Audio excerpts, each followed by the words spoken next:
How are we doing, everybody? UFC Thoughts here, and today I'm going to be discussing undefeated fighters in 2025 once again.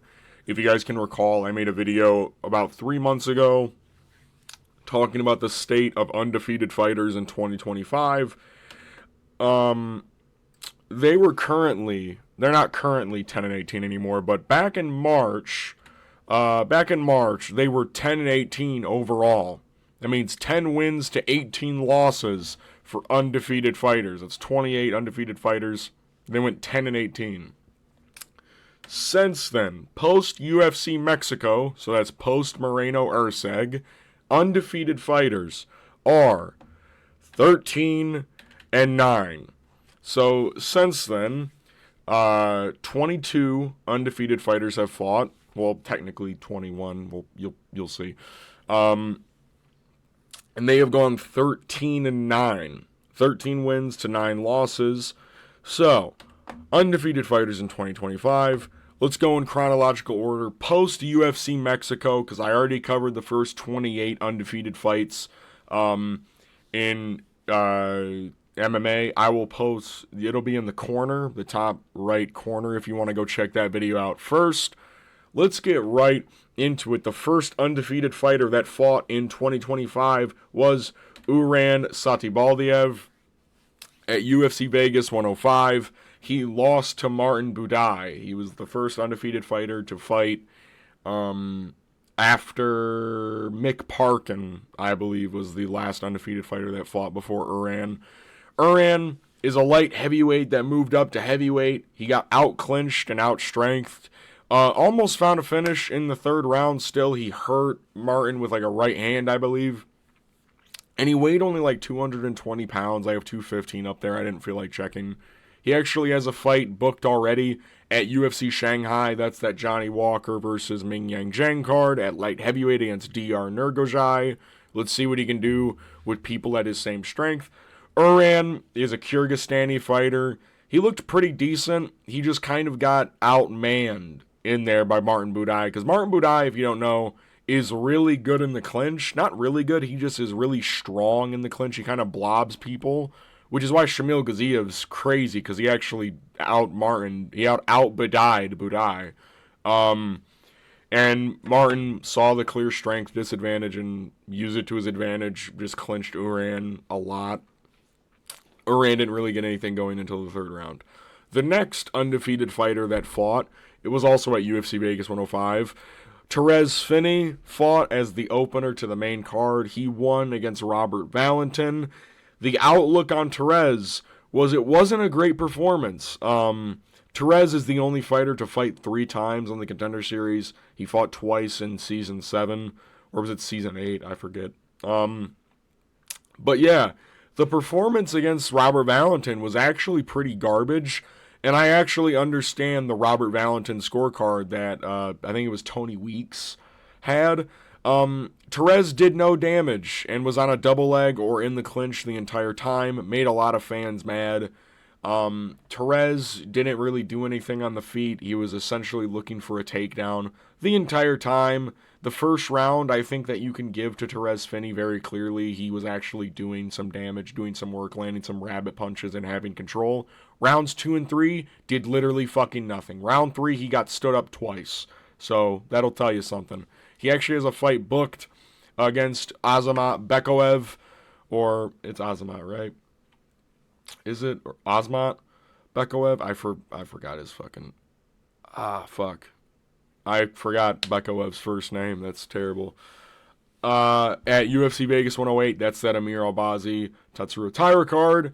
And I put hopefully Bekov can get it done, because I was a huge, Tourette. He's a meme fighter, of course. He's 5'10" for, middleweight. He's fucking huge. He's a meme guy. That performance pissed me off. It was a terrible performance from Terez Finny, and hopefully Bekov can get it done against him. The next undefeated fighter to fight, also at UFC Vegas 105, was Louis Gurle. Louis Gurle was another recent Contender Series signing. That's why his photo's like this. He lost to Ode Osborne on that main card. He was doing well. He won the first round very clearly, was outstriking and out-grappling Ode Osborne early and often in the first round. And then into the second, it was very much the same thing. And then he got clipped hard as fuck in the second round. I forget, I think it was a 1-2. And because Lewis, I think he was trying to throw like a body kick or something. And then Ode timed it beautifully and clipped him hard. And then just found the finish on the ground. He looked decent, and he has a decent ceiling. Lewis, at flyweight, he had a really good performance over Nick Piccinini on the Contender Series. And then this, it was just kind of like you got caught. It was like a Wong Tong, Gabby Fernandez type thing where you just got caught. You know what I mean? There's nothing you can really do about it. So, no official fight announced yet for Louis Gurle. Hopefully he gets back in there. Hopefully he finds a win because he's a decent prospect, has some decent skills. So, we'll see what happens. The next undefeated fighter, that we will cover was in the main event of UFC Vegas 105. We're, of course, talking about Lerone, the Miracle Murphy. He won against Josh Emmett. So overall on UFC Vegas 105, undefeated fighters went 2-2. Okay. So he won against Josh Emmett in the main event. He had a very clinical performance over Josh Emmett. Honestly, very good. Styled on Josh whenever it was standing past the first round. The first round was kind of weird because that's when Josh kind of slammed him on the ground. He got taken down in moments, but was absolutely too good for Josh on the feet. Slowly becoming a contender at featherweight. I think the striking numbers past round one per round was like 23-3, 27-6, and then like 33-13, and then the fourth round I think it was like 31-11 or something. It was crazy. He like outstruck him 3-1 past round one every round. He looked very good. Had a really solid performance. Lerone Murphy showed that he had 5-round cardio once again. Showed that against Edson Barboza. Edson Barboza outdogged Dan Ige. And yeah, really good performance by Lerone Murphy. Showed that he's got a good chin. Was able to exchange with Josh Emmett in moments as well. Good for Lerone Murphy. No official fight announced yet. We've heard rumors and rumblings for Lerone Murphy since April, but no official fight announced yet. The next undefeated fighter that we will talk about was actually at Kansas City, I believe, and it'll be the first time we will see Malcolm Wellmaker in this video. Part 1 for Malcolm Wellmaker at UFC Kansas City. He had a win against Cameron Simon. The outlook for Malcolm Wellmaker is pretty long in both instances. Not the last time we will see Malcolm in this video, of course. We'll talk about his debut. Just the Cameron Simon fight in general is what we will discuss right now. Insane power. He stalked Cameron the entire fight. It was like a 2-minute, 50-second fight. Stalked him down the entire time. Was getting landed on early. Cameron was doing really good work with his kicking and his jabbing. But once Malcolm kind of trapped him against the cage, kind of finally stalked him into the fence and forced him to throw, forced Cameron to do that traditional South African blitz, he caught him with a disgusting right hook and put him out for good. Really good performance from Malcolm Wellmaker. Like I said, was getting landed on early, but it's just it's a power difference whenever Malcolm Wellmaker's in there that we've seen, where if he lands flush, you most likely are going to get put unconscious. So everyone's favorite prospect entertainment-wise right now, probably one of the most liked prospects in the UFC right now is Malcolm Wellmaker. Like universally, everyone likes him. The only one that I can name off the top of my head that doesn't really like him is Bobby Noon on Twitter, but that's just because he's a rage-baiting asshole. But Malcolm, he fought at UFC Atlanta later in the video. We'll discuss that performance against Chris Moutinho. But Malcolm Wellmaker absolutely dusted up Cameron Simon in under half a round, essentially. So, really good performance. We move to the next undefeated fighter, which I believe will be at UFC Des Moines, and I think it's Daniel Marcos, which it is. Daniel Marcos lost to Montel Jackson, one of the most underwhelming undefeated prospects of all time. He was 17-0-1, and he was like 5-0-1 in the UFC, and nobody gave a shit about him, which I think is the funniest thing ever. A really close Daniel Marcos fight. Daniel Marcos never really does anything to separate himself from his opponents. The only time that I can really think that he did do that was, I forget who he finished early in his career, but he also had the John Castaneda fight, which I think he got 2 knockdowns in. But this Montel Jackson fight did nothing. It was a really terrible performance from Daniel Marcos. Terrible game plan as well. He was searching for takedowns the entire time and got outlanded literally every round and did nothing. He never even really got good positioning until like round 3, where I think he got like half guard or like top mount or something, but then Montel bucked him off. Got completely outworked and lost his undefeated record because he had a terrible game plan. And he was shocked out. He was like, "Well, how'd I lose?" Daniel Marcos is an undefeated fighter that probably should have lost his O back when he fought Davey Grant, but he got a weird decision win there. Yeah. And the thing is, like, he's not a bad fighter. It was genuinely a horrific performance, which we will discuss another fighter that had kind of the same sentiment later in this video. But, yeah, he has no official fight announced yet. Just a terrible game plan for Daniel Marcos. The next undefeated fighter we will discuss, I'll try and keep it short, Bo Nickal. Bo Nickal lost to Renier de Ridder in the co-main event of UFC Des Moines.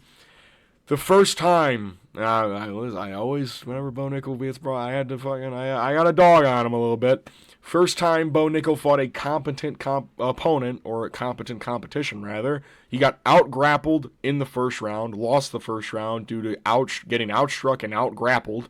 He got out-dogged in the fight overall. Completely crumbled in the second round after Renier started digging to the body early on, and it started to pay off in the second. And this is a true sink-or-swim outcome of a performance for Bo Nickal, where this is a fight where he needs to grow from. He needs to grow from this performance and needs to actually get better. If the UFC continues to give him top 20 level talent after this one, who knows what happened to Bo Nickal? We don't know. They should have slow burned him before the Paul Craig fight. He should have never been given Paul Craig at UFC 309. They should have kept giving him low level like competition, keep giving him that type of comp. And he has no official fight announced yet. He'll probably fight at MSG, I imagine. He'll take some time off, regroup. Overall, he just got outworked and outdone by Renier de Ridder. First time he fought a kind of two-way fighter. Like, Paul Craig's striking isn't really that great. His grappling's alright. But Bo Nickal never got in the grappling. He struck with Paul Craig the entire time, and that was still pretty close. So, we'll see what happened to Bo Nickal. Sorry if my voice is still a little scratchy from 317. That's my bad. I can fucking hear it in my own ears. But, yeah, really strange performance. Not strange, but just like it was good to see this for Bo Nickal. I will say that. It was good to see this because, if he would have gone to a decision and gotten, even more damage done to him, it's good that we saw him against this level of comp and see what he can do, because he didn't really do that well. Like, we now know that going forward that Bo Nickal can get finished, and we know where he stands in that top 15 of middleweight talent. He doesn't beat anyone in the top 15. Maybe Abus Magomedov. Maybe. But Bo Nickal, you need to grow from this performance. Hopefully you do so. Next fighter we will talk about was the only undefeated fighter to fight at UFC 315, Navajo Sterling. He won against Ivan Erslan. Another kind of underwhelming performance from Navajo Sterling. The Tuco Toco's performance was kind of strange. But I will say this about Navajo Sterling. Still outworked and outstruck Ivan Erslan early. Round 1 was kind of competitive, like hard shots landing wise. Like, I thought Ivan landed some really solid shots. But round 2, Navajo outdid him. Round 3, he almost fucking finished him. Even got some takedowns in round 2 at in the midway point. And he almost found the finish in the third. There was a moment where Ivan was like, "Come on, throw at me," and Navajo landed an elbow, and Ivan was like, "Oh shit!" And then Navajo landed like behind his ear and dropped him really bad. Face planted him. Navajo is continuing to show growth per performance. Like, he's showing improvements, and I like that gradual improvement, showing that he is a mixed martial artist, getting takedowns because he was a huge kickboxer, really talented kickboxing guy. Has the talent on the feet, really solid low kicks and body kicks. Has a wild frame for light heavyweight. But he's improving from fight to fight, and I love seeing that for prospects. That's something that I do need to see from these guys, especially a dude who only has 7 fights in his career so far, or 6. I think it might actually only be 6. 2 fights only in the UFC. Gone the distance both times, showed good cardio in both fights. Yeah. Navo's also a gamer, and he streams a lot. He's really funny, really solid dude. He has no official fight announced. I hope that they try and put him on that Perth card, try and build him up, put him in a fight where it's like somewhat home territory. I forget if Navajo is from New Zealand or Australia. I forget, but it would kind of be like a home territory kind of thing going on there. Hopefully he's Australian, but there's a Perth card coming up. Put him on there. Put him against competent competition. Put him against there and like against like maybe not Ion Kutelaba, maybe not yet, but I could see them doing that fight, or you could do him versus Branson Abair already has a fight booked, but somewhat along those lines, like in the 30 to 25 type range of talent. Put him against one of those guys. Come on. Let's see him in there against one of those guys. Next undefeated fighter to talk about is UFC Vegas 106. There's a couple of them. Hyangsung Park is going to be the first one we discuss. He won against Carlos Hernandez. Absolutely destroyed him. He destroyed Carlos Hernandez, mogged him on the feet, has a huge frame for flyweight, huge dude. Got a takedown early, got to the back, and subbed him in under half a round. Monster frame for flyweight. Excited to see what's next for him. Hopefully they book him on that UFC Shanghai card. Yeah, wicked talent for Hyangsung Park, especially when you take in the fact that he hadn't fought in like over a year. Like he hadn't fought in so long, and then he comes back against Carlos Hernandez, who was coming off a win over Namjagal Tumendembrel, and dusted him as quick as he did. Really good performance from Hyangsung Park. I'm really excited to see what's next for him. I mean, is he 3-0 in the UFC technically? Because the Road to UFC finale is something that he did. And then he fought, was it JP Bays or was it Shannon Ross or something, and fucking beat his ass. Hyangsung Park's really good, man. I can't wait to see what's next for him. Really solid, really talented prospect. Next undefeated fighter is Yarian Delvi. He won against Connor Matthews. Again, really good performance. Pushed at pace really early on. Cut off the cage by Connor Matthews. Was landing huge shots on the feet. Look at the arms on Yarian Delvi, bro. Look at this fucking guy. For a featherweight, that's pretty fucking nuts. He cut off the cage really well, and he found a takedown and got Connor's back and choked him out. Did insane work in like 3 minutes. Took no damage, and he's a solid prospect. And he's got great cardio. Undefeated, 9-0. Had a really wicked performance on the Contender Series as well. He's got great cardio, great pace. This guy's a monster, man. I can't wait to see what's next for Yarian Delvi. He's got a really, really wicked skill set when it comes to just like power and elbows and knees on the feet, and just, I mean, on the ground, he's a strong motherfucker and has great jiu-jitsu. So we'll see what's next for Yarian Delvi. And the next undefeated fighter was in the main event of UFC Vegas 106, Michael Morales. He, of course, won against Gilbert Burns, destroyed Gilbert Burns within the first round using his striking and size. Pause. Top 10 afterwards, and was able to scramble with Gilbert Burns. When he hurt Gilbert Burns both times, he was able to flow and fluidly move over Gilbert and get some ground and pound off. He demolished him. He's looking at top 5 competition next. One of my favorite prospects of all time, and now one of my favorite contenders. I was on Michael Morales early, bro. I was on Michael Morales early, dude. Michael's really good. Showed that against Gilbert Burns. Demolished him very early on in the fight. Can't really do much with it, you know. I wish that we would have seen a bit more like, but it is like, against Gilbert at that stage, you kind of do want to see a performance like that where you do demolish him. You know what I mean? Like, where you want to see some, because Gilbert's old as shit, man. He's taken so much damage. I mean, Michael did what you should do against Gilbert Burns right there. He got him out of there easy money, brother. So, good one for Michael Morales. We skip UFC Vegas 107. There was no undefeated fighters then. And we go to UFC 316. The first fighter will be Mark Chuinsky. He fought Markel Medeiros. Short notice against a solid prospect. He even won some grappling exchanges. Got the back of Markel Medeiros in moments. He got his legs destroyed very early on, though. Was getting knocked down with leg kicks in round 3.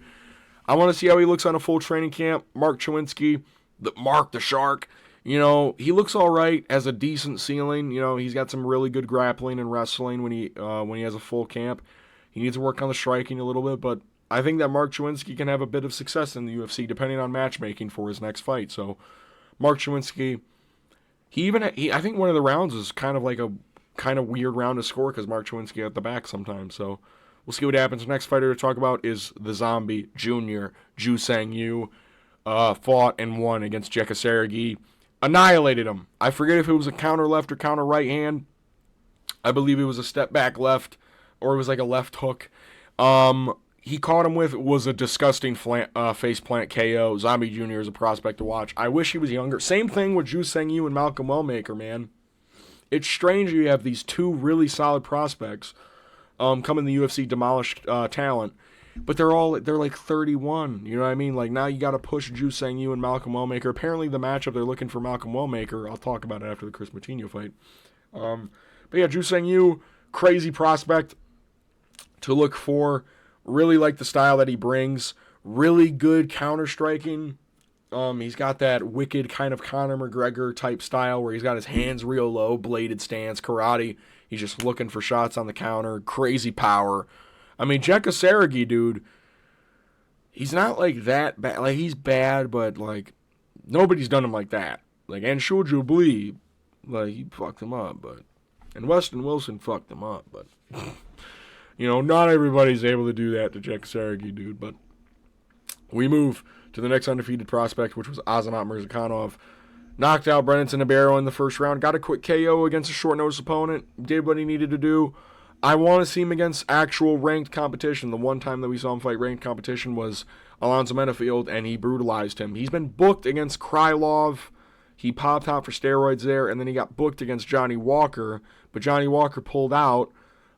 He keeps getting booked against competition, but he just, like, they keep pulling out, or he keeps pulling out. The professionals on the prowl. I really want to see Azimov Makonov against competition because he's old. Azimov's 36. We need to see him against those top-level competition before he's too old to fucking compete with him. He's like 14-0.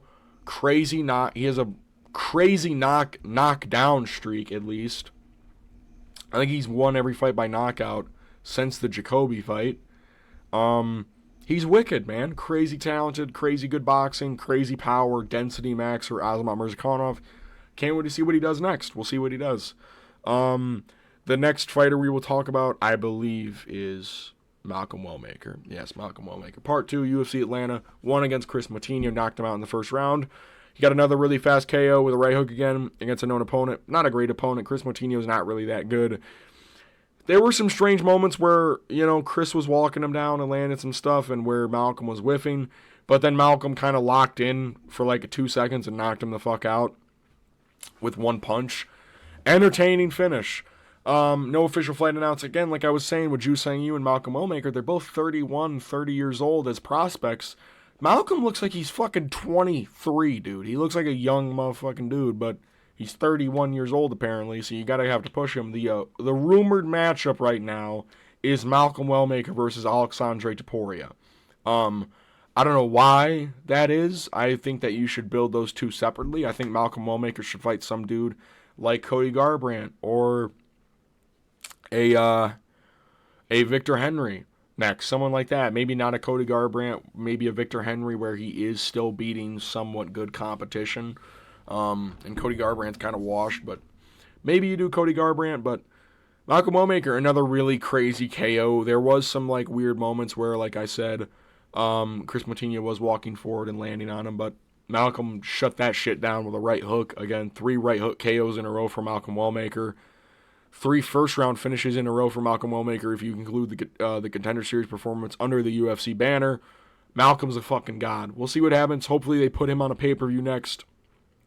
I want to see him against good competition, though. I want to see him against a kind of grizzled vet.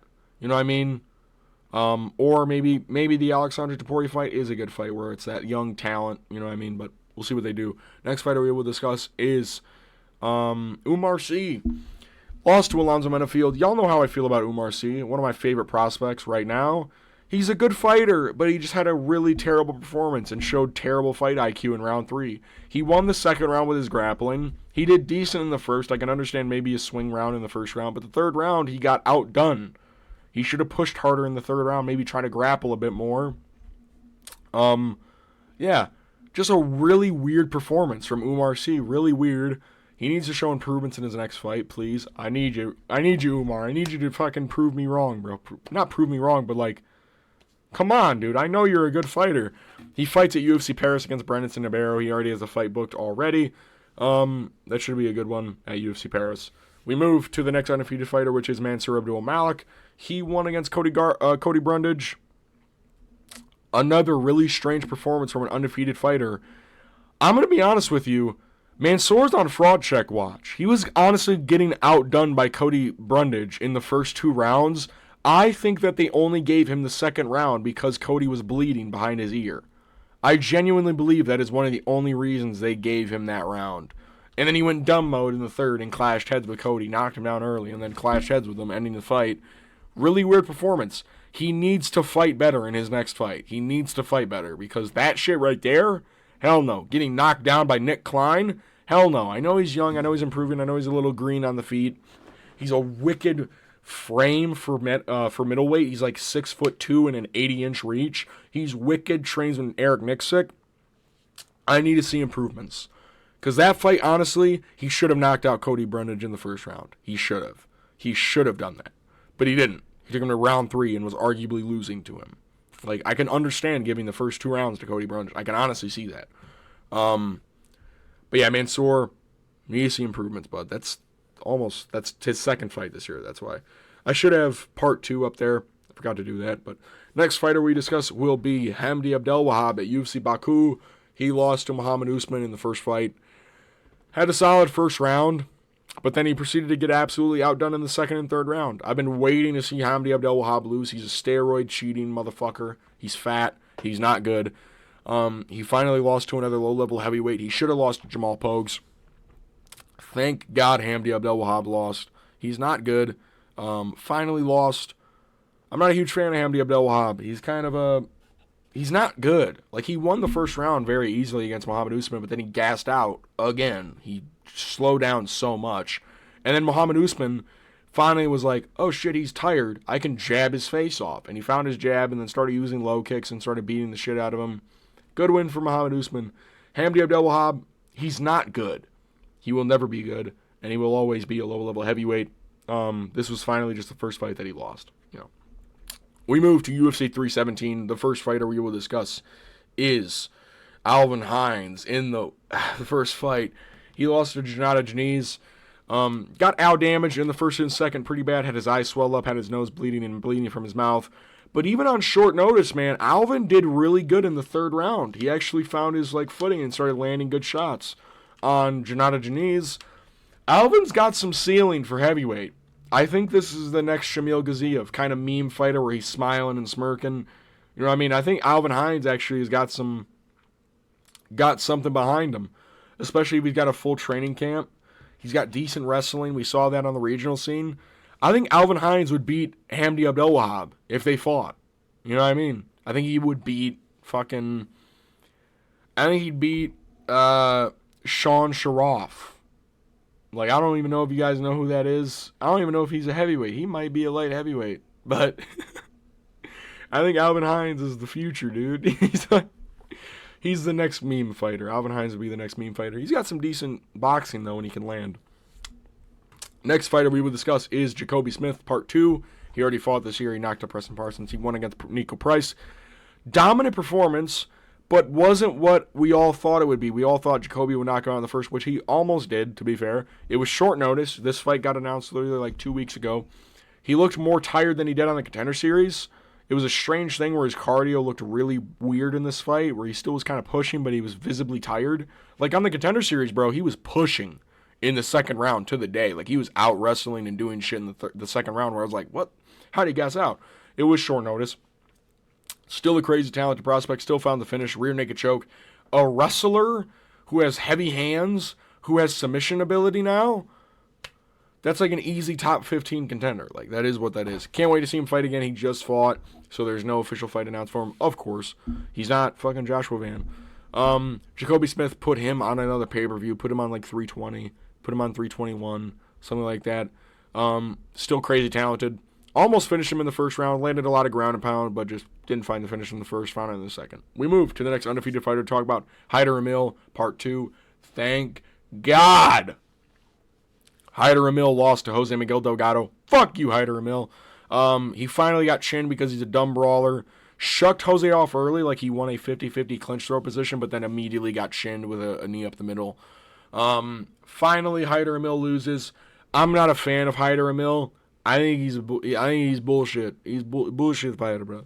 If you have seen interviews of Hyder Emil, you understand why I don't like. Dude, he is a fucking yapper. Bro, this dude called out like 10 people in the matter of like 10 minutes. He was like, I'll fucking beat them up. He called out Conor McGregor and fucking Paddy Pimblett. He was like, I'll fight Paddy Pimblett. I'll move away class, fight Paddy Pimblett. He was like, you know what was a cool fight people talk about?